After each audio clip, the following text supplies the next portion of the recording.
Hey, welcome to For the People and Kids. I am Jessica and I am here to bring back our reading corner. So we are now in the month of November. There's a lot going on, but in the month of November, we also celebrate Native American Heritage Month. So with that, every Saturday, we're going to have a new reader who's going to read a new book. The books are then going to be listed on our website. You can order those books through our sponsors, Word Up Bookstore, and we'll provide you with 15% off, or they will. Again, our goal is just to introduce children to a more diverse and multicultural book selection. So with that said, I chose to read Rad American Women A through Z. This book was written by Schatz and illustrated by Miriam, Klein, Stahl. Again, everything is going to be listed on our website. Today I'm going to read W is for Wilma. Wilma Mankiller. Let me tell you a little bit about Wilma Mankiller. She was the first woman elected principal chief of the Cherokee Nation. She worked to improve the lives of Native Americans by helping them receive better education and health care, and urges them to preserve and take pride in their tradition. So with that said, let me read to you guys a little bit about Wilma Mankiller. Wilma Mankiller, who led her people with strength and courage. When Wilma Mankiller was growing up, her family's little wooden shack didn't have indoor plumbing, running water, or electricity. What they did have was a strong, close-knit community and a connection to their Cherokee tribe. But life was often hard and long. Drought made it impossible to stay on their farm in Oklahoma. In 1956, the Mankillers, whose name came from a powerful ancestor, moved to San Francisco as part of the U.S. government's Indian Relocation Act, which encouraged Native Americans to move from rural to urban areas.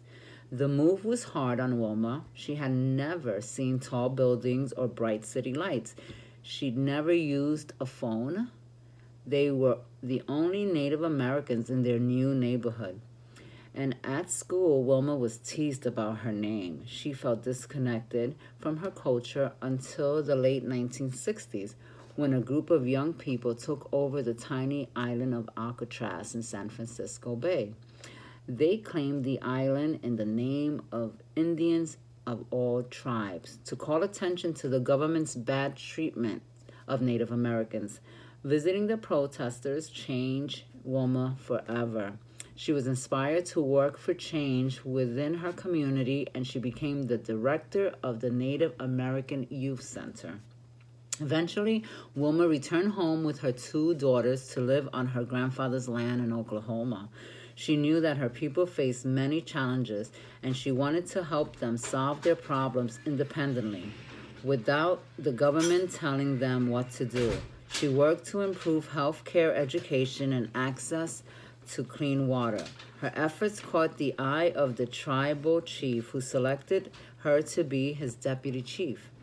Not everyone was happy about this, as there had never been a woman leader of the Native American tribe. Wilma provided her critics wrong by being an effective and strong leader. In 1985, she became the first ever female chief. She helped her people get jobs, settled many disputes, and increased tribal membership by thousands. Wilma was a wise, bold leader who was loved by her people. Thank God for women like Wilma. Wilma Mankiller. Again, guys, this book is going to be on our website, www.forthepeopleandkids. Go to Reading Corner and see all the different books that we've read in the past. Tune in next Saturday, same time, 9 a.m., where you'll have a new reader and a new book. I thank you guys. Have a great day. Ciao.